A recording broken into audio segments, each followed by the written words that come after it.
Bueno, Comenzamos la grabación y a partir de ahora, Marco, te dejo a vos para ir haciendo entrar a la gente, ¿sí?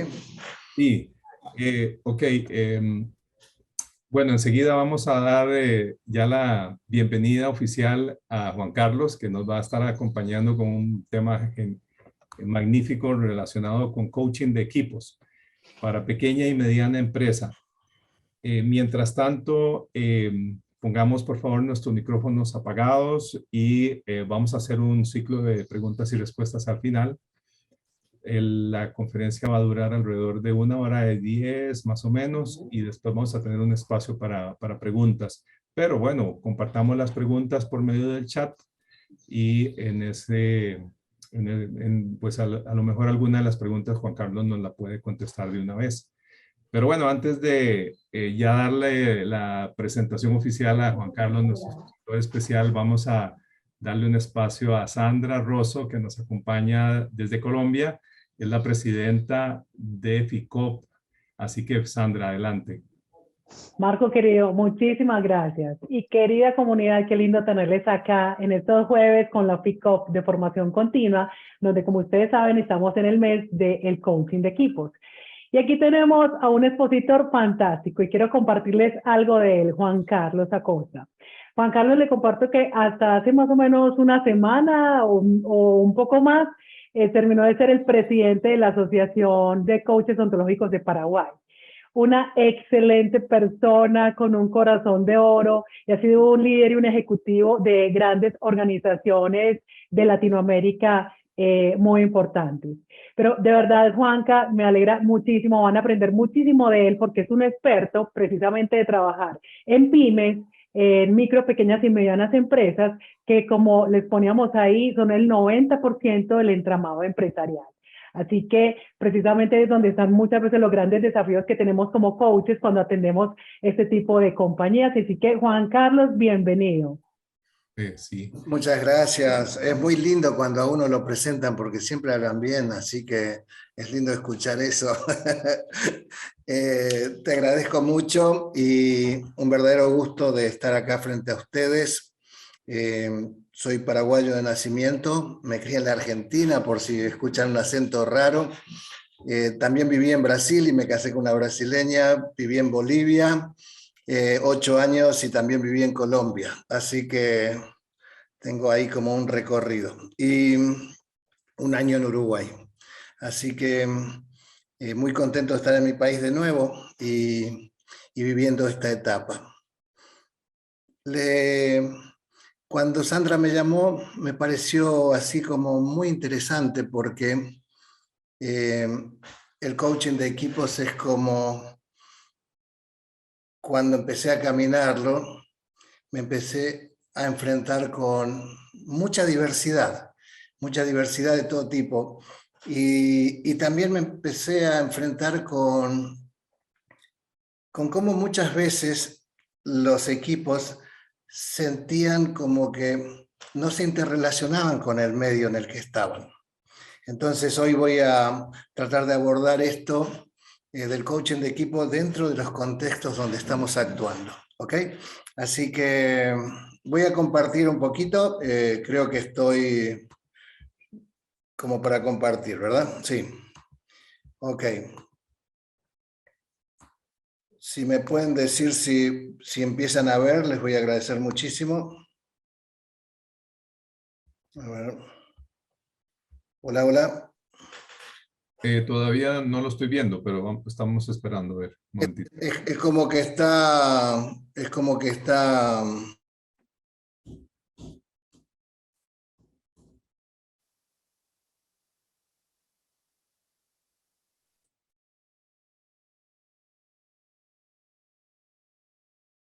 Bueno, dice que has empezado la función de compartir pantalla, pero todavía no te vemos la pantalla.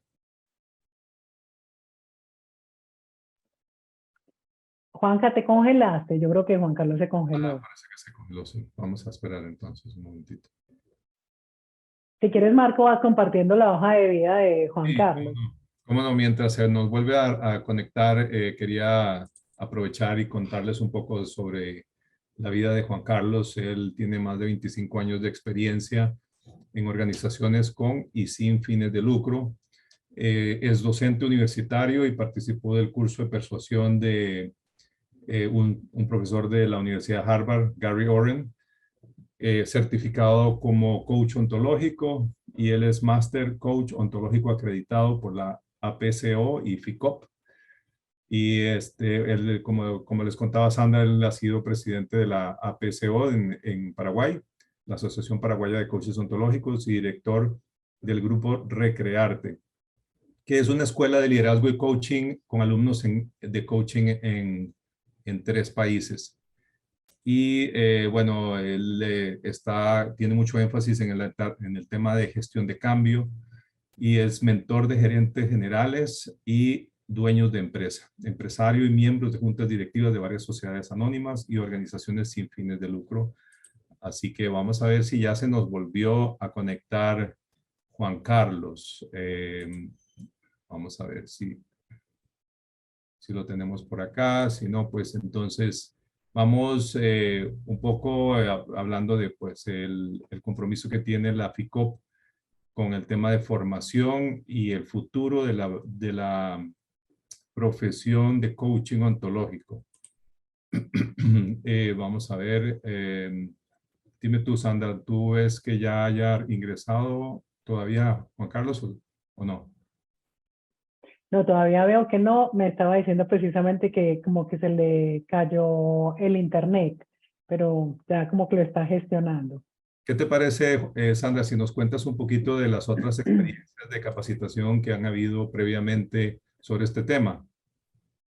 Sí, precisamente tuvimos una charla pasada de coaching de equipo que fue muy interesante, donde estuvo César Fernández, no sé si ustedes estuvieron presentes, y uno de los aspectos que hablaba muchísimo en el coaching de equipo tenía que ver con la confianza y con esa capacidad de escuchar como a los equipos, y que ese líder pueda no solamente inspirarlos, sino hacerse consciente pues como de esa escucha, yo diría, ontológica, que muchas veces dejamos de percibir cuando estamos manejando, digamos, equipos de trabajo, porque recuerden que el ejecutivo se concentra en su labor, pero deja de ver un poco, digamos, como la perspectiva. Sentí, y ahí quiero validarlo un poco con ustedes, qué es lo que más suele inquietarles o lo que les parece a ustedes más desafiantes cuando hacen coaching de equipos, o si no han llegado a hacer, porque sienten temor. Me gustaría como escucharlos a ustedes. ¿Cuáles son como esas motivaciones o esas cosas que ustedes quisieran aprender?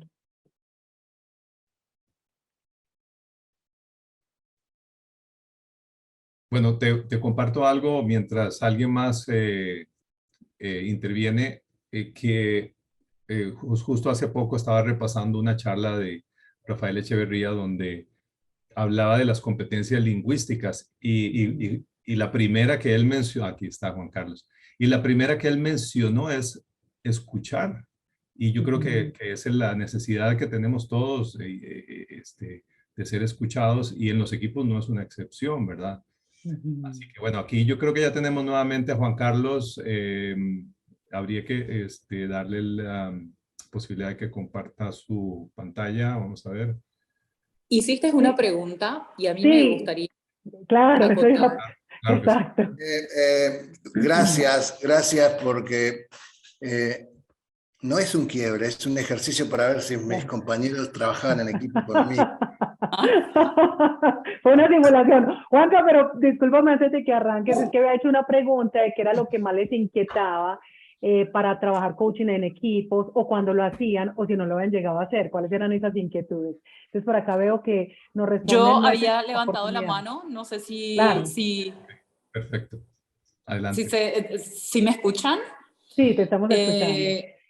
La inquietud principal en mi caso es sobre la dinámica, porque el manejo individual no es el mismo que el manejo en grupo, ¿verdad?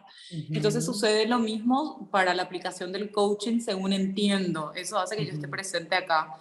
Hace mucho tenía las ganas de escucharlo a Juanca con este tema. Y bueno, vamos a ver si por ahí hace que nos entusiasmemos más y nos da otro curso. Sí, igual es una horita, pero gracias María René. En algunos aspectos es similar al coaching que estás haciendo individual, solamente que nos tenemos que parar frente a un equipo y te vas a ir dando cuenta después que nos vamos a ir dando cuenta de sus creencias, nos vamos a ir dando cuenta de sus juicios, nos vamos a ir dando cuenta de sus emocionalidades, de sus miedos, nos vamos a ir dando cuenta de muchas cosas en el camino. Y vamos a ir preguntando también, y tanto como en el coaching ontológico, evitando ser consultores y tratando de estar muy abiertos a la escucha como para no escuchar a uno, sino escuchar a varios, y si hay alguno que por ahí no está hablando, no está participando, ver si nos podemos transformar en facilitadores nomás. Pero adelantándote eso solamente, voy ahora a tratar de hacer mi segundo round, así que ojalá lo logre, con toda la esperanza del mundo. Bueno. Ahora sí se ve. Bueno, entonces, si ahora sí se ve, en la mayoría de nuestro continente, incluso en países como Italia, las pequeñas, pequeñas y medianas empresas son más del 90% incluso de las empresas. Y entonces, las empresas, las pymes, tienen un contexto en particular, en el cual quería comenzar al inicio. Encima estas pymes tienen que enfrentarse a estos cambios que ustedes ven acá los conocen, son de los últimos 2 años, son cambios en los cuales nos tuvimos que súper adaptar violentamente, rápidamente, aprender a velocidades increíbles, nuevas formas. Y si teníamos algo que no entendíamos, esto nos empujó aún más, aceleró un poco más el cambio que venía. Entonces, estas pequeñas y medianas empresas y los equipos que trabajan en estos contextos, ¿sí? Que es, no lo podemos ignorar. Entramos a trabajar en los equipos sabiendo que muchas veces van a estar presencialmente y muchas veces van a estar virtualmente. Y entonces vamos a enfrentar muchos cambios de paradigma sobre, principalmente cuando se hace micromanagement, o es que hay gente que quiere ver a la gente trabajando y cuando están en sus casas no los pueden ver y se vuelven locos, ¿sí? Así que esto lo vamos a poner en contexto. Miren, esto es una empresa pyme. La mayoría suelen ser empresas con comportamientos empíricos. O sea, esto quiere decir prueba-error, ¿sí? Vamos aprendiendo a partir de lo que nos va saliendo bien y lo que no nos va saliendo, y muchas son informales, muchas son básicas en sus procesos, y si nosotros venimos de empresas multinacionales, nos vamos a enfrentar a que no tienen toda la cantidad de procedimientos, procesos, políticas y todas esas cosas que quizás se usan en otro tipo de empresas. Pero, bueno, esa es la realidad y los equipos que trabajan en ellas trabajan en esta realidad. Y en su mayoría pueden ser empresas familiares, ¿sí?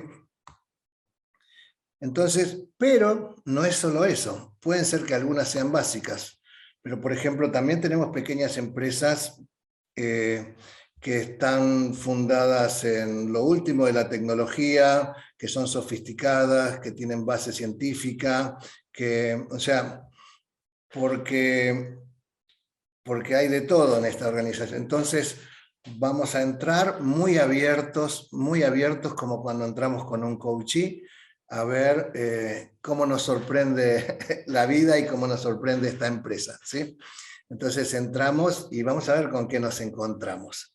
Entonces, no quiero que creamos que todas las pequeñas empresas son empíricas, porque también hay mucho de conocimiento y tecnología. De hecho, hicieron una investigación en Harvard Ellos preparaban a su gente para ser presidentes de enormes compañías a nivel mundial, de clase mundial, y fueron a ver dónde estaban sus egresados. Y no los encontraban en las enormes compañías. Y después, investigando más, se dieron cuenta que sus egresados todos querían ser patrones de sí mismos y habían fundado sus pequeñas empresas.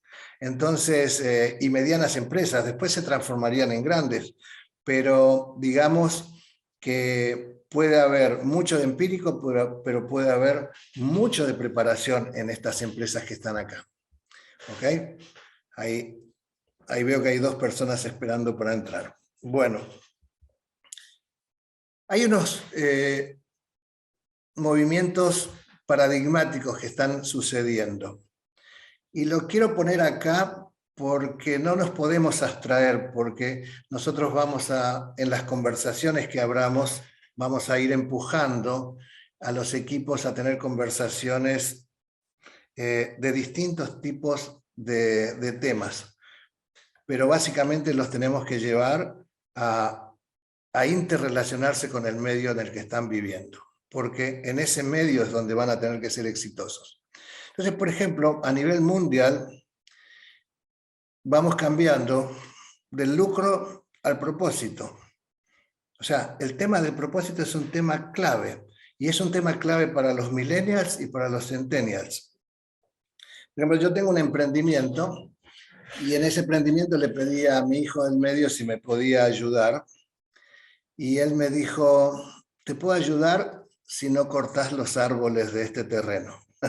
Entonces yo le dije, en ese momento le dije, bueno, está bien. Pero para esta generación que viene y para los equipos que vamos a formar no es un tema ligero. Yo le dije en ese momento, está bien, no voy a cortar árboles. Y después de un tiempo vino el ingeniero y me dijo, en esta parte de acá donde vamos a hacer este camino vamos a derrumbar todos estos árboles. Entonces yo sentí que me miraba mi hijo, ¿sí? Y sentí la incomodidad. Entonces le pregunto al ingeniero, ¿podemos hacer esto sin cortar los árboles? No, lastimosamente no se puede. Y miré de nuevo hacia donde estaba mi hijo y él me miraba y yo sentí que era el momento de la verdad. Entonces le digo al ingeniero, me gustaría mucho no cortar los árboles y voy a buscar otro estudio de ingeniería para ver si lo puede hacer sin cortar los árboles. Entonces me dice, bueno, espere un minuto, espere que voy a ver si lo podemos hacer así. Y hasta el día de hoy, si uno entra a mi emprendimiento, que es todo un complejo de eventos, todo el camino es zigzagueante porque los árboles se quedaron. Pero digamos que el tema de lo que vamos a prometer, del propósito, de los valores, es un tema que va a estar central en estos equipos con los que nos vamos a interrelacionar. Y que las promesas tienen un valor muy grande, ¿ok? Si pueden aceptar, yo estoy viendo que hay como personas que están esperando. Bueno, el otro gran tema, el otro gran movimiento paradigmático es de las jerarquías a las redes. Y lo voy a trabajar un poquito más adelante. El tema de las redes cobra un papel muy importante porque en este mundo tan complejo, con tanta producción de conocimiento, con tantos observadores distintos, siempre hay alguien que está viendo algo que nosotros no vemos. Y si nos conectamos como que no somos dueños de la verdad, sino que somos interpretadores de una partecita de lo que conocemos, las redes nos complementan. Y no es tanto cómo vamos a hacer las cosas, sino con quiénes vamos a hacer. ¿Quiénes nos van a ayudar a conseguir aquello que tenemos como desafío? Cambiar el cómo por con quiénes va a ser un tema clave. Y la calidad de mi red va a ser un tema clave. Y dicen que ya no es más jerarquía, sino redarquías. O sea, la calidad de la red que voy a construir. La pandemia nos vino a echar prácticamente por tierra o poner como una daga casi mortal al supercontrol, porque ya no podemos controlar todo como antes. Es un paradigma ya muy antiguo. El empoderamiento y la delegación van a ser la norma, solamente que tendremos que aprender mucho en el camino. Y este tema de la delegación, este es un tema central que vamos a tener en las conversaciones de los equipos y en las conversaciones de los líderes, ¿sí? Así que querer controlarlo todo el tiempo también se relaciona con el tipo de planeamiento antiguo que teníamos, de tener montones de variables. Realmente, de un momento a otro empieza una guerra, de un momento a otro empieza una sequía, un incendio, una invasión, un cambio drástico de las condiciones del mundo, de los precios del petróleo. Es muy difícil planearlo todo, ¿sí? El dólar se mueve de aquí para allá, se dispara. Experimentar es la norma. Experimentemos, aprendamos rápido, nos equivoquemos rápido si nos equivocamos, pero hagamos una experiencia y vayamos haciendo, ¿sí? Y el equipo que se conecte con experimentar, aprender, hacer, corregir, va a aprender más rápido que el competidor. Y si ese equipo se acostumbra a los nuevos momentos en los que estamos viviendo, se va a ir convirtiendo de a poquito en un equipo de alto desempeño. Y lo otro es un tema de lo secreto a la transparencia. Lo secreto está mal visto. Les aseguro, y lo transparente... Sí, hay alguien que está... Lo secreto está mal visto. Y ¿alguien tiene el micrófono ahí prendido? Ahí está. Bueno, y la transparencia es algo... para ser transparentes es como que tenemos que tener mucha autoestima, como que nuestra vida tiene que ser una sola, como que no hay cosas guardaditas por aquí y por allá, porque todo se sabe, y todo se sabe en las redes sociales. Y entonces es mejor nosotros decir, miren, como equipos, en este momento vamos a explorar cierto tipo de proyectos, y cierto tipo de proyectos no lo vamos a hacer, vamos a esperar a que pasen las elecciones. Es mejor decir eso que decir cualquier otra mentira. Entonces la gente ya sabe el juego que estamos jugando. También hay otras cosas. El mundo cambia, y cambia muy rápidamente. Hace unos años, que algunos de ustedes se deben acordar, encontraron al rey de España, al papá, no al hijo, en África cazando elefantes. Era como una cosa abominable para este mundo de hoy. Pero eso no era tan malo en otro mundo anteriormente. Pero el cambio se da, y el cambio se da muy drásticamente. Entonces pongo acá el contexto, porque si no entendemos el contexto quizás no podamos llevar el equipo a su máximo potencial. Muy bien. Los equipos básicamente, María René, son grupos de personas y son interdependientes. No es que están en una relación de dependencia uno del otro, y ahora después voy a profundizar un poquito más. Son interdependientes, pero tienen un objetivo en común. Tienen que ver más con lo biológico que con lo mecanicista. Los equipos son vivos, se adaptan. Pero, por ejemplo, en el cuerpo humano, el hígado tiene sus funciones, el pulmón tiene sus funciones, el corazón tiene sus funciones, la vista tiene sus funciones. Son autónomos, pero son interdependientes. Todos están empujando a un lugar, pero cada uno tiene un rol, ¿sí? Entonces, son interdependientes y tienen un objetivo en común. Es mantenerse vivos, crecer, desarrollarse. Estos equipos están navegando en entornos que cambian, como lo habíamos dicho. Y aprenden a responder a los desafíos de ese entorno en base a comportamientos observables.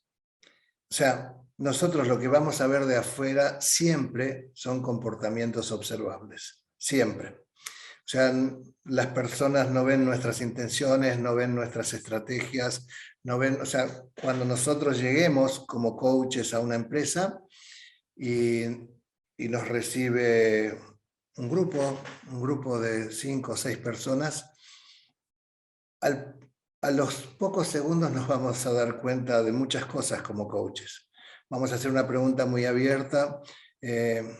Bueno, díganme, ¿por qué me llamaron? Entonces una persona toma la voz y dice, bueno, lo llamamos porque básicamente hemos dejado de crecer en esta organización. Y me dirijo a todos de nuevo. ¿Hace cuánto han dejado de crecer? Y la misma persona me responde, hace 6 años. Ok, me dirijo de nuevo al resto y les pregunto, ¿han dejado de crecer en ventas, en facturación, en cantidad de sucursales? Y quiero entender a qué se refieren con el tema del crecimiento. Y me responde la misma persona. O sea, nosotros vamos a ver comportamientos del equipo en donde solo hay uno que está hablando. Y después le puedo pedir permiso a esta persona. ¿Puedo preguntar algo a las otras personas? Sí, claro que sí. Y por ahí solamente después de preguntar esto es que los otros se animan a hablar. Entonces, me voy a dirigir a María René porque hizo la pregunta nomás, pero es para todos. Gran parte de lo que vamos a hacer en el coaching de equipo va a venir de la observación. Y nosotros vamos a observar todo el tiempo comportamientos y también vamos a poder escuchar lo que van hablando y ahí vamos a ir dilucidando cuáles son los juicios, las creencias y los paradigmas en los que se encuentra ese equipo. A veces, cuando llego a un lugar, me encuentro con algo como esto. ¿Sí? Hay alguien que lo que quiere es un montón de gente obediente. Y me dice, quiero construir un equipo. Y realmente no puedo trabajar con el equipo sin antes trabajar con el líder, para ver si está abierto a que haya otras personas que puedan también contribuir con sus talentos para lo que él quiere lograr. O solo va a ser él y va a querer gente que lo siga y sean personas obedientes. A veces me encuentro con algo como esto. Fíjense que todos apuntan como para lados distintos. A veces encuentro que hay equipos que están incompletos, equipos que están desordenados o equipos que están desbalanceados. Algunos trabajan más que otros o mucho más que otros. Algunas veces ocupa un cargo de gerente financiero el yerno del dueño y el yerno del dueño no le hace caso al gerente general que no es de la familia. Y eso está desordenado. Y a veces está incompleto. Y si está incompleto, casi seguro está desbalanceado. Entonces, ¿qué me imagino yo cuando estamos buscando? ¿Sí? Me imagino algo como esto. Entre lo que encuentro, y es como cuando hacemos coaching, entre la situación actual y la situación deseada, me imagino equipos con propósito, y para eso hay que preguntar mucho. Me imagino equipos con valores compartidos, con roles muy claros y que respetamos y que no puenteamos, y con reglas que son admitidas y asumidas por todos. Entonces, hacia esto voy cuando entramos. Pero cuando entro, cuando recién llego a la empresa o la organización, a veces me encuentro con lo que me encuentro. Y no me trauma encontrarme con lo que me encuentro, es lo que hay, ¿sí? Así que, bueno, y a partir de ahí empezamos una serie de conversaciones. Una de las principales cosas que observo, ¿sí? Y para todos aquellos que trabajan en neurociencias, en la parte más primitiva de nuestro cerebro está el hipotálamo, ¿sí? O la amígdala, pero básicamente detecta cambios en el ambiente. Esa parte de nuestro cerebro detecta cambios en el ambiente. Y cada cosa que pasa, cada cambio, cada declaración que haga el dueño, cada movimiento que haga la competencia, cada hecho que pueda pasar, podemos detectarlo como algo que juega a nuestro favor o como una amenaza.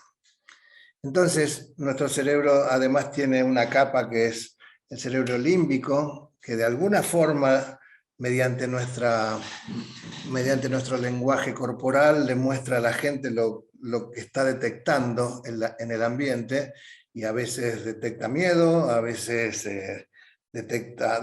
muestra enojos por algo injusto, a veces culpa, lo que sea.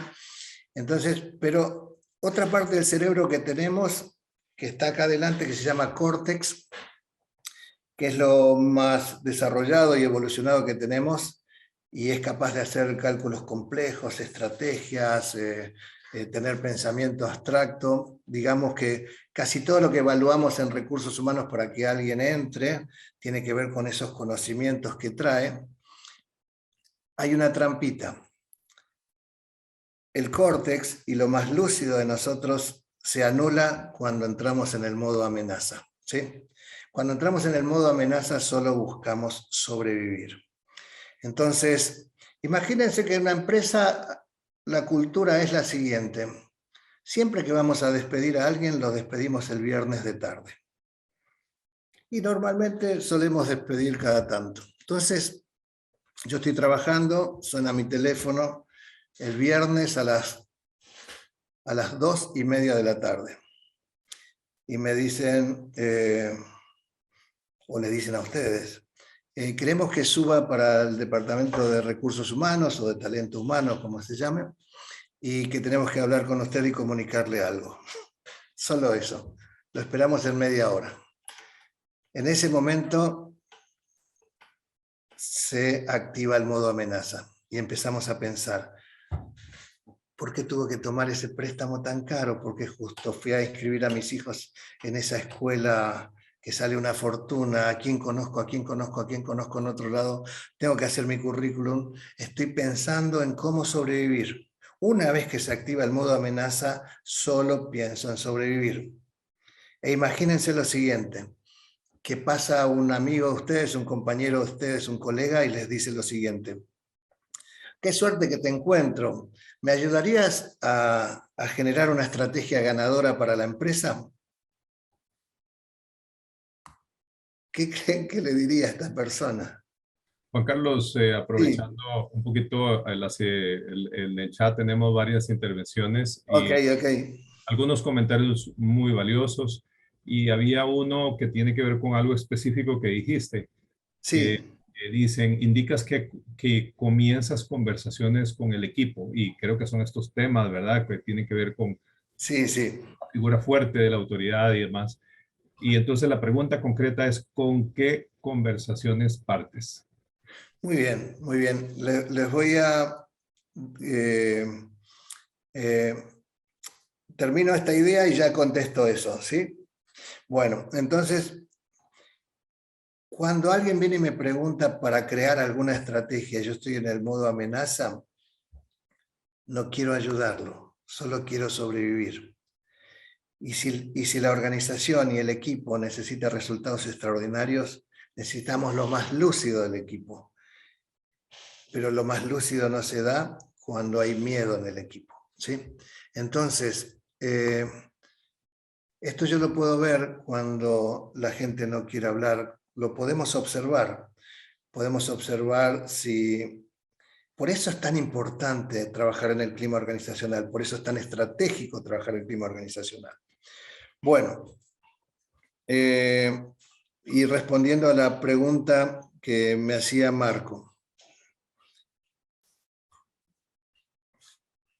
Este es un caso real, el que voy a contar.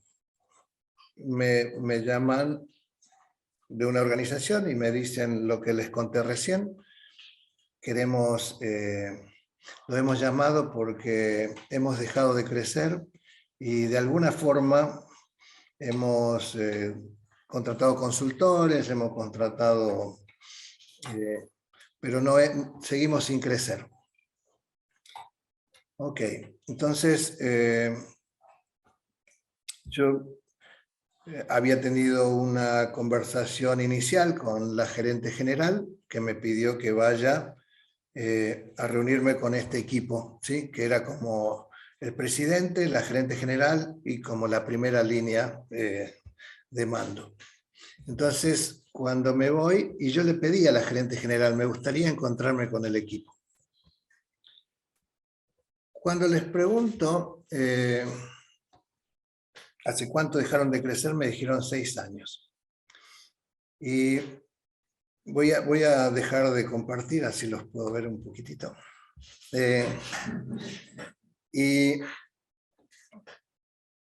les digo, ¿tienen sucursales? Sí, tenemos sucursales. Es toda indagación, ¿dónde quedan las sucursales? Si quedan en Asunción y en la Gran Asunción. ¿En el resto del país no tienen sucursales? No, no tenemos sucursales. De curiosidad me gustaría saber por qué no tienen sucursales en el resto del país. Y porque no tenemos parientes para todas las sucursales. Esto es lo primero que sale. Yo lo detecto. Entonces le pregunto, ¿todos los que están en las sucursales o puestos son parientes o parte de la familia? Sí, absolutamente todos. Ok. ¿Por qué son de la familia? Porque confiamos en la familia y ellos son los que tienen que tener nuestra confianza para poder cuidar de nuestros negocios. Todos ustedes que son coaches se van dando cuenta que ahí empieza a haber como una línea, ¿sí? Como una línea para explorar. Ok, entonces entiendo que gerente general es pariente, sí, es mi hermana. Gerente de producción es mi sobrino. Gerente de marketing es mi hijo. Gerente de tal sucursal es el tío José, el otro el sobrino fulano y mengano. Ok. Entonces, les pregunto lo siguiente. ¿Hace cuánto se acabaron sus parientes? Díganme, ¿hace cuánto se acabaron sus parientes? 6 años. Muy bien, Verónica, muy bien. Muy bien, Bernie. Entonces, es una pregunta nomás, yo no le estoy diciendo nada. Pero el presidente, que era el hijo mayor, era una familia de italianos, se queda callado y me dice, ¿qué podemos hacer? Mire, me falta información. Yo había visto cuando estaba hablando con ellos que ellos hablaban con juicios del tipo, está bueno, es mucho, poco, crece, no crece, pero nunca me daban como datos, información de participación de mercado y otras cosas. Entonces le propongo lo siguiente. Yo voy a traer una persona que haga un relevamiento de su empresa y de las sucursales y vamos a ver datos, ¿sí? Quiero que veamos datos, que básicamente en nuestro lenguaje son afirmaciones, ¿sí? Y en base a los datos vamos a ver qué nos pueden decir, qué historia nos pueden contar. Entonces voy a traer una persona que se llama Sandra Costacurta, y entonces el presidente dice, Costacurta, italiana. Sí, entonces, bueno, esa era como una ventaja, ¿no? Entonces, claro, viene Sandra, que era una chica brasileña que había venido a Paraguay y estaba muy bien preparada y hace un relevamiento y cuando termina el informe le vamos a presentar al directorio y el informe de Sandra era fantástico, lleno de gráficos, curvas, colores, datos, ¿sí? Le hacía 6-0, 6-0 a todo lo que había por ahí. Entonces yo miré la cara, miré la corporalidad de la gente y la gente estaba fascinada como si estuviera viendo una de esas películas de Hollywood, más o menos así. Entonces, de repente, el presidente de la empresa, el italiano más mayor, se inclina y me dice, dígame, ¿hay más como esta? Sí, hay más, pero no son parientes. Bueno, eso podría cambiar, ¿sí? Dice el tipo. Y este es como el inicio de la transformación de ese equipo. O sea, los cambios que podría yo haber hecho en el equipo iban a ser muy difíciles de cambiar si algunos valores de esa cultura no cambiaban, ¿sí? Si algunas percepciones de esa cultura no cambiaban. Porque casi todo lo que vamos a hacer tiene que ver con dos ejes. Decisión política y el tomar conciencia de la decisión política, ¿verdad? Decisión política y alianzas suficientes. Entonces, a veces hay equipos que son muy innovadores y están en una cultura muy conservadora y no se puede lograr, ¿sí? Entonces, si me dijeran con quién hay que conversar primero, yo conversaría con las personas que tienen la decisión política. Con ellos son con los primeros y tendría unas conversaciones. Juan Carlos, sí. perdón, una interrupción ahí. Ahora que estamos hablando de temas políticos, hay una pregunta que, bueno, originalmente la aporta María Cristina y dice, en una institución educativa, ¿cómo entender la experimentación de un equipo versus el planeamiento de la institución en general, con el fin de alcanzar los logros deseados? Y hay otra muy interesante también que dice qué hacer cuando el jefe se cierra en el modo amenaza. Son o cuando el jefe produce el modo amenaza. ¿Sí? Bueno, de nuevo, entonces voy a contestar. El de la institución educativa, su forma de actuar, su forma de hacer las cosas es mediante ese planeamiento que seguramente viene como una instrucción del sistema más grande, que es el sistema educativo, el ministerio y otras cosas más. O sea, tenemos que entender que los equipos que van a actuar en esta institución educativa tendrán que actuar de acuerdo a la forma en que se hacen las cosas en ese lugar. Si no, la cultura se va a devorar esos equipos, no van a sobrevivir. O sea, y nosotros vamos a tener que ser muy, muy consistentes en que las posibilidades de los equipos están dentro de las posibilidades que tienen en esa cultura.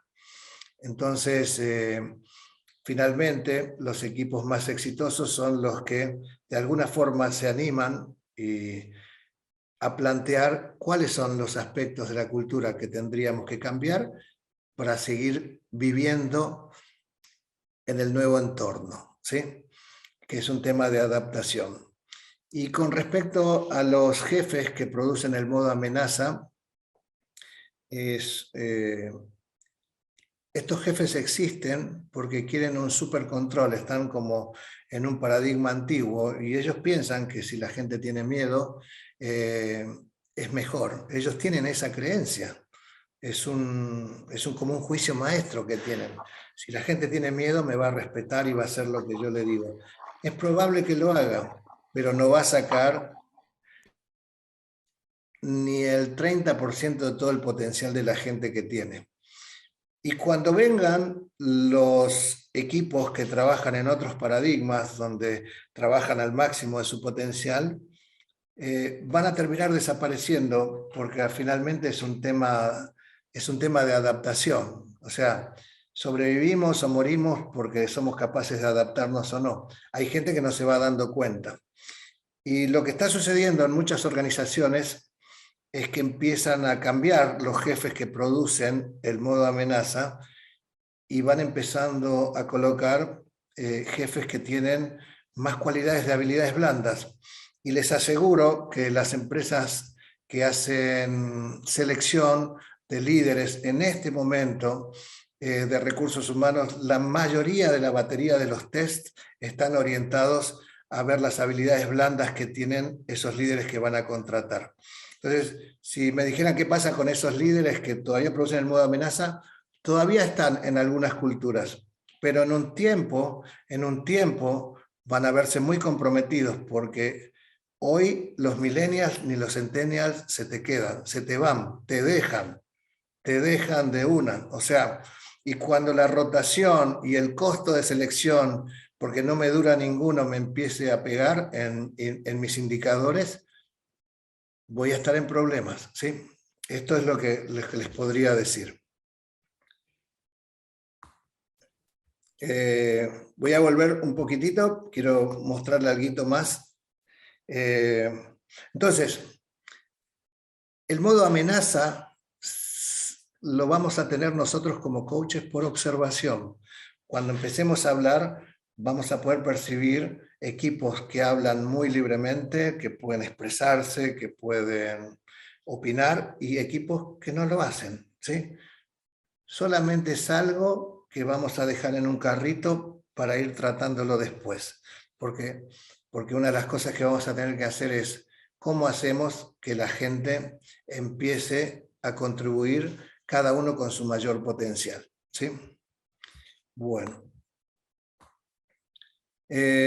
La otra cosa, la traigo de un psicólogo californiano que se llama Timothy Leary, y viene de una teoría que él tiene que se llama la rosa de Leary, y básicamente esto se experimentó miles de veces, o sea que tiene una prueba estadística, y entonces dentro de esta prueba estadística se muestra una y otra vez que cuanto más activo, más imperativo, más fuerte es el líder, más pasivo es su equipo. Y termina convirtiéndose en un equipo obediente. Y cuando el líder se corre y se hace más pasivo y hace preguntas y le dicen cómo podríamos desarrollar esto, más se activa su equipo. Entonces, esto es una observación que van a tener también cuando empiezan a hablar con la gente. O sea, si el líder es el único que habla, si él dice todo lo que hay que hacer, si no haces lo que él dice, aunque sea una idea pésima, él se enoja, bla, bla, bla, bla, bla. Con el tiempo la gente dice, vamos a hacer nomás lo que dice él. Entonces, pero no vamos a tener un equipo, vamos a tener un grupo de gente rejuntada que hace lo que dice alguien. Pero si el líder, por ejemplo, hay como un ejemplo donde en una dirección de carreteras había muchos accidentes y entonces el líder dijo, para que la prensa no me pegue tanto, voy a disminuir la velocidad en las carreteras de 110 kilómetros por hora a 80 kilómetros como era antes. Y realmente ir en la carretera 80 es incomible con los automóviles que hay ahora. Pero si el líder dijo, y el líder es muy fuerte y muy activo, es probable que la gente lo implemente. Pero fíjense si el líder dijera al equipo lo siguiente. Y esto es trabajo de un coach para ver si se animan. Hágale una pregunta. Y el líder dice, ¿qué podemos hacer para que disminuyan los accidentes de tránsito por lo menos en un 20% en las carreteras del país de aquí a fin de año? Entonces la gente, si yo les preguntara esto, a ustedes yo creo que lo van a decir, pero no lo voy a hacer por el tiempo. La gente dice cosas como, pongamos más carteles señalizadores, pongamos algunos radares, hagamos campañas de viales, pongamos cruces a paso nivel, juntemos información de dónde se producen la mayor cantidad de accidentes, bla, bla, bla, bla, bla, bla, pueden salir fácilmente en unos minutos como 20 ideas. Y esas 20 ideas es una superproducción al lado de la idea del líder que es muy activo. Entonces, el máximo potencial del equipo lo hacemos cuando el líder se acostumbra a preguntar, se acostumbra a salirse del centro y su equipo se empieza a activar, ¿sí? Bueno, todo es observación, el desafío de ver cómo tratan en ese equipo a las minorías, al que piensa distinto. Miren, en el año 2012, o sea, hace 10 años, todavía existía BlackBerry. El BlackBerry era el líder de la industria corporativa. Y había unas personas que le decían, vamos a cambiar ese teclado QWERTY por un teclado touch, vamos a poner más contenido, vamos a poner... Y BlackBerry decía, y la mayoría creía que no, que eso no era lo que necesitaban los ejecutivos. Entonces, esta gente se fue. Pero en 2 años, BlackBerry quebró. Hay alguien que está hablando. A ver si lo detectan. Hola, hola, alguien. A ver si lo detectan y lo silenciamos. Hay que pedirle a Silvia Ledesma que por favor se mutee. Ok. Bueno, entonces, fíjense que en el 2014 BlackBerry no existía más. Pero en este mundo del conocimiento científico, de innovación, la mayoría de los que tienen una respuesta para el futuro, ¿sí?, están dentro de las minorías.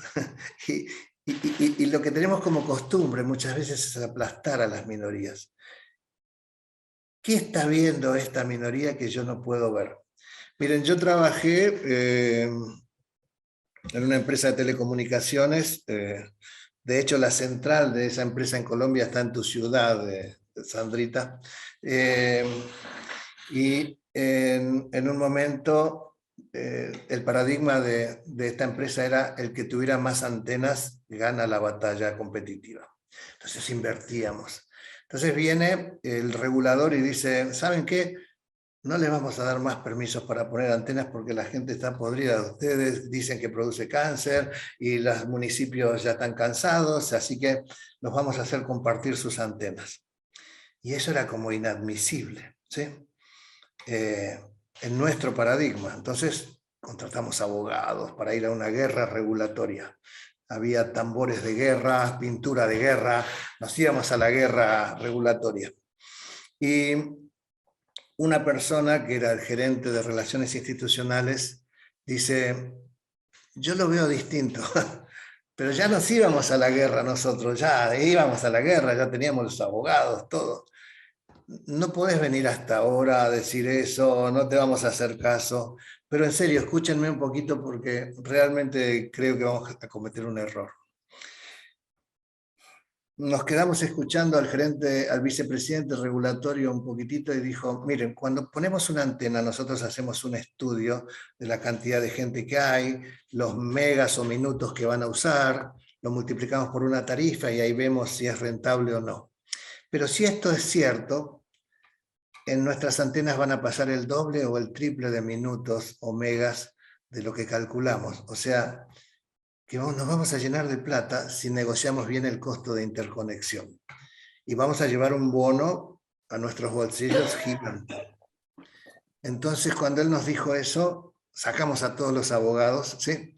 Y fuimos a hablar con el regulador para decirle que lo apoyábamos. Y entonces el regulador no entendía bien por qué le estábamos diciendo esto.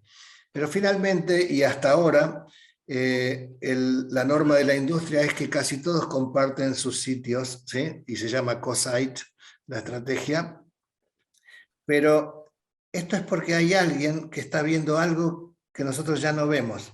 Cómo tratamos a las minorías es algo que vamos a observar en los equipos.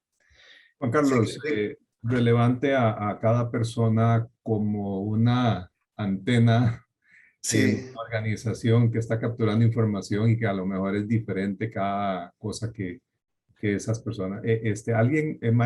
Hilda Ullón de Paraguay nos pregunta lo siguiente. sí. ¿Cómo hacemos cuando el colaborador está en modo de amenaza y que por sus creencias de inseguridad y no colabora con su superior? O sea, tal vez es que esa antena se apaga porque dice, pues mejor no digo nada. Sí, casi seguro que si está en modo amenaza, él va a buscar sobrevivir. Las personas buscan sobrevivir. Eh, Todos buscamos sobrevivir y no hay como nada amoral en esto. O sea, porque es algo que estamos produciendo. Lo que nosotros nos vamos a dar cuenta como coaches de equipo es que cuando en la balanza el modo amenaza es más fuerte que el modo crear, el potencial del equipo se ve disminuido y no vamos a conseguir resultados excepcionales. Vamos a conseguir lo que consigamos, ¿sí? Entonces, si una persona que está en el equipo se encuentra en este modo amenaza, nuestro trabajo como coaches es ver cómo creamos un ambiente seguro en el cual podamos expresar lo que nos sucede y de esa forma empezar a reconstruir la confianza dentro de ese equipo. Nuestro trabajo tiene que ver con eso, con crear ambientes seguros donde yo pueda expresarme. Y si no lo podemos crear y vamos a producir un mal mayor, por eso es importante el trabajo con los que ya tienen la decisión política, quizás terminemos haciendo un daño mayor a esta gente. Por eso cuando vamos a trabajar en coaching de equipos, es muy importante saber cuáles son las expectativas de los que mandan, ¿sí? Para poder decirles, miren, dentro de lo que estoy escuchando, le voy a devolver esto y como el que avisa no es traidor, te puedo ir avisando que si queremos una empresa como esta, nuestros equipos te tienen que comportar de esta forma. Pero para que nuestros equipos se comporten de esta forma, algunas cosas deben cambiar. Por ejemplo, queremos una empresa innovadora, pero si alguien se equivoca, lo despido. O sea, no es admisible. O sea, se lo podemos mostrar al dueño, ¿sí? Se lo podemos mostrar al dueño. Esto es lo que te podría decir, Hilda. Muchas gracias por la pregunta. Si alguna persona está en el modo amenaza es porque no tiene la confianza suficiente para abrir la boca, porque siente que si abre la boca la cosa se va a poner peor que si no la abre. Entonces, ahí no hay equipo que puedas construir. Los equipos funcionan porque yo tengo algo que contribuir que el otro no tiene. Si no, miremos los equipos de fútbol. O sea, hay un arquero que ataja mejor que yo y hay un delantero que corre más rápido que los otros. Cada uno tiene algo que contribuye al equipo.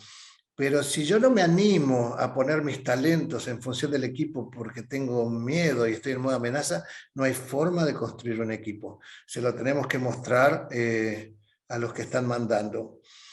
Y los que están mandando, si no quieren hacerlo porque no piensan así, quizás lo puedan hacer porque van a venir otros a los que nunca más les vas a ganar. Porque las empresas que vienen con equipos de alto desempeño te pasan por encima. En serio que te pasan por encima. O vayan a ganarle en un partido 1-1 después de todos estos. Antes se podía hacer, pero hoy es muy difícil ganar a los equipos de alto desempeño, en lo que sea. Les voy a mostrar algunas cosas que no quiero. Voy a tomarme un minuto más, ya voy a las preguntas. Uno de los aportes más importantes que puede hacer un coach es traducir todo lo que la empresa tiene como conceptual en comportamientos observables. Entonces, si en la empresa se dice, o está escrito los valores y dice respeto, el coach puede decir cómo se va a dar cuenta a la gente de que estamos viviendo el respeto. Y entonces cuando el equipo empiece a generar comportamientos como respetamos cuando somos puntuales en la reunión, respetamos cuando saludamos, respetamos cuando mantenemos limpio nuestro lugar, respetamos cuando no interrumpimos. Entonces, cuando empezamos a ver que ese valor tiene un comportamiento que lo respalda, es uno de nuestros máximos aportes, porque ese equipo va a empezar a honrar esos valores, ¿sí? Voy a seguir. Es muy importante cuando observamos ver si ese equipo está en un ambiente, en un paradigma mecanicista, como si fuera una máquina, o es algo vivo, algo orgánico, ¿sí? Entonces, quiero irme a lo que decía Maturana, ¿sí? Si vemos la organización como un organismo, es una organización que está viva, ¿sí? Y tenemos la fuerza y energía suficiente como para recrearnos a nosotros mismos y buscar soluciones. Y podemos incluso responder y multiplicarnos. Podemos sobrevivir con esto. Pero si es algo mecanicista o algo sistémico o biológico, nosotros lo vamos a ver en la observación que tengamos del equipo. Pues nos va a dar pautas para trabajar con este equipo. Entonces, ¿qué es lo que aspiro si yo fuera un coach? Es que algún día el dueño diga, yo soy el dueño y no hago todo, ni doy todas las órdenes, ni lo sé todo, pero les presento a mis equipos. Cada equipo es excelente, autónomo, y su contribución nos mantiene vivos y nos hace crecer. Y cuando vemos cuando llega un Fórmula 1 a boxes y empiezan a trabajar todos ellos y logran un resultado excepcional, queremos decir que estamos muy cerquita de haber hecho un trabajo de excelencia. Bueno, voy a llegar hasta acá, ¿sí? ¿Ok? Marco, creo que estamos 19:07. Voy a dejar de compartir. Sí. Y, Quería invitar a Sandra a ver si tiene alguna pregunta para el expositor o la quieres dejar para más tarde. No, yo la dejo para más tarde. Okay. Miramos a ver qué inquietudes tienen, que habían muchas preguntas hasta muy valiosas en torno a tu conversación, Juan Carlos. Sí. Que vayan haciendo. Hay una específica, Juan Carlos, que tiene que ver con el tema de la seguridad psicológica que pueden sentir las personas por esa lealtad familiar. O sea, mejor no digo nada en contra de mi familia, porque tú mencionaste un ejemplo muy bueno, ¿verdad? ¿Es de la familia o no es de la familia? Pero, ¿qué pasa si yo soy de la familia y tengo que decir algo en contra de la familia? ¿Qué sucede en ese caso? Es una pregunta muy buena. Muy bien, qué fantástica pregunta. El tema de las lealtades es un tema que está ahí, ¿verdad? El equipo va a llegar hasta donde lleguen sus conversaciones.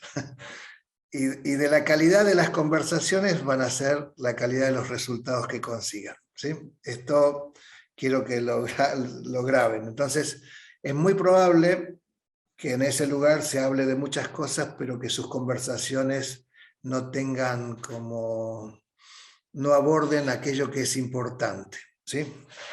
Miren, en un coaching que hice, en una sesión de coaching que tuve ayer, un gerente general me dice que el gerente financiero básicamente, acá decimos lo ningunea, no le hace caso porque es el yerno del dueño, el gerente financiero, ¿sí?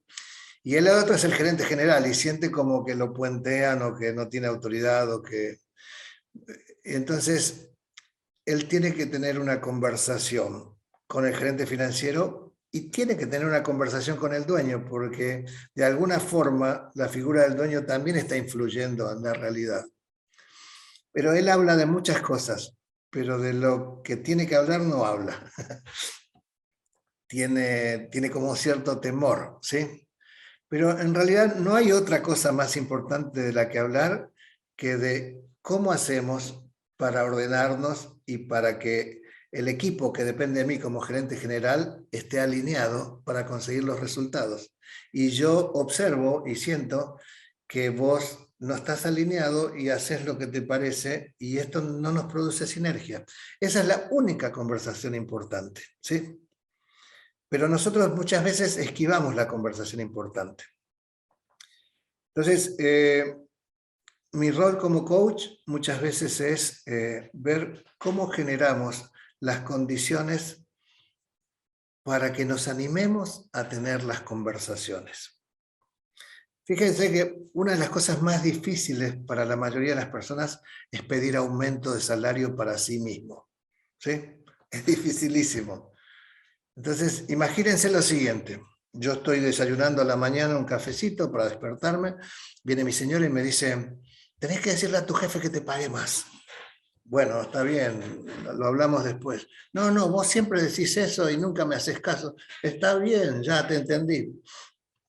A nosotros no nos alcanza y ellos te explotan y vos tenés que decirle que te pague más. Sí, ya entendí, voy a hablar con mi jefe, ¿sí? Entonces me voy, lo veo a mi jefe y le digo, buen día, jefe, buen día. Este fue un mes bravo, con mucho trabajo, sí, fue un mes bravo con mucho trabajo.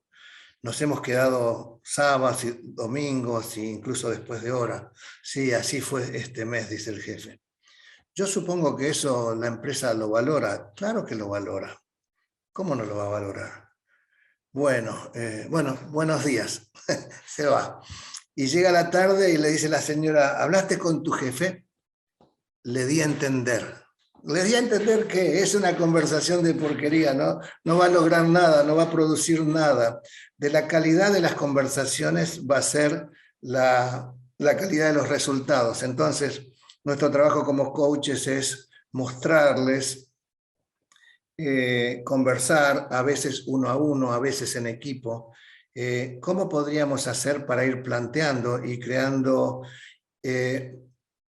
ambientes en donde podamos ser vulnerables, en donde podamos equivocarnos y en donde lo superior sea el aprendizaje, no descubrir el error del otro.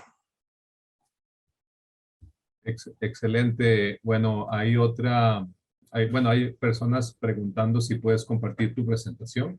Sí, claro que sí, con mucho gusto. Perfecto. Y también esta otra pregunta de Verónica dice, ¿alguna vez has renunciado al trabajo porque el gerente no ha querido hacer los cambios o porque se cerró la intervención? Me imagino que, Okay. que cuando has renunciado al trabajo se refiere a un colaborador. O puede ser que sea a mi trabajo como coach o a mi trabajo cuando yo trabajaba con una empresa, pero lo que podría decir es lo siguiente. Con respecto a conseguir lo que tenemos que conseguir. Gran parte de lo que tenemos que conseguir tiene que ver con los pedidos que hacemos y la calidad de los pedidos que hacemos y de las promesas que recibimos y del seguimiento de las promesas, si se cumplen o no se cumplen, o los reclamos que hacemos, ¿sí? O sea, digamos que como el 80-90% de la herramienta en una empresa se llama pedidos y promesas. Por ahí pasa, y si el pedido tiene calidad y la promesa se cumple, tenemos un ambiente fantástico. Pero digamos que nosotros hacemos un pedido, y yo le digo a Sandra, Sandra, me gustaría dar una charla ahí en la FICOP. Bueno, Juanca, déjame ver. Me puede responder así. Y un pedido solo tiene dos respuestas, sí o no. Déjame ver no significa nada, ¿sí? Si tengo la distinción. Si no tengo la distinción, estoy jorobado.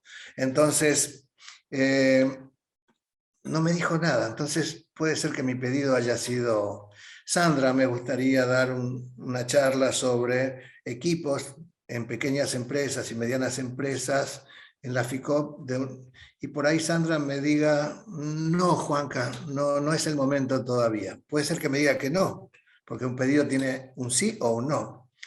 Entonces, si yo estoy entrenado y trabajé con mi coach, yo puedo saber que el no puede ser un no a mi propuesta, no necesariamente un no a mi persona. Y la propuesta siempre se puede mejorar. La renuncia viene cuando yo creo que el no es a mi persona. Y ahí ya no hay como mucho que hacer. Pero si yo me conecto con que puedo de alguna forma mejorar la calidad de mis pedidos, yo en algún momento empiezo a conseguir los resultados.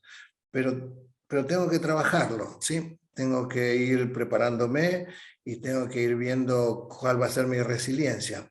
Y lo puedo conversar. Si mi coach me puso un ambiente en donde puedo hablar sin miedos de todo, casi seguro que va a salir y casi seguro que lo vamos a poder conversar. ¿Ok? Pues qué excelente propuesta, Juan Carlos, de que a veces puede ser uno a una petición, pero no a la persona, ¿verdad? Entonces ahí, bueno, todo lo que es las tecnologías ágiles, ahora se habla de iteraciones y entonces le queda la invitación a seguir preguntando y a mejorar la pregunta o la propuesta. Hay otra pregunta de Patty, dice, en el sentido de los gerentes, ¿las conversaciones son individuales con el coach o entre ellos directamente? O sea, me imagino que lo que estás invitando Sí, que... sí, sí, yo tengo algunas conversaciones individuales y algunas conversaciones con el equipo, porque una cosa son los gerentes en sí mismos y otras son cuando interactúan con otros. O sea, y realmente el equipo se nutre de la interrelación. O sea, son las interrelaciones las importantes.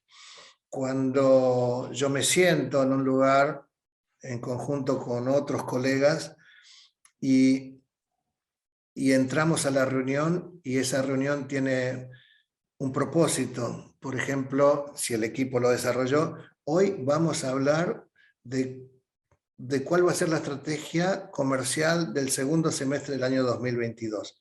Eso va a ser. Y ese grupo ya tuvo conversaciones para decir, no empezamos ninguna reunión sin que todos tengamos la misma información. Así que alguien dice toda la información. Ahora viene un espacio de debates y debatimos. Ya no es hora de pedir información, debatimos.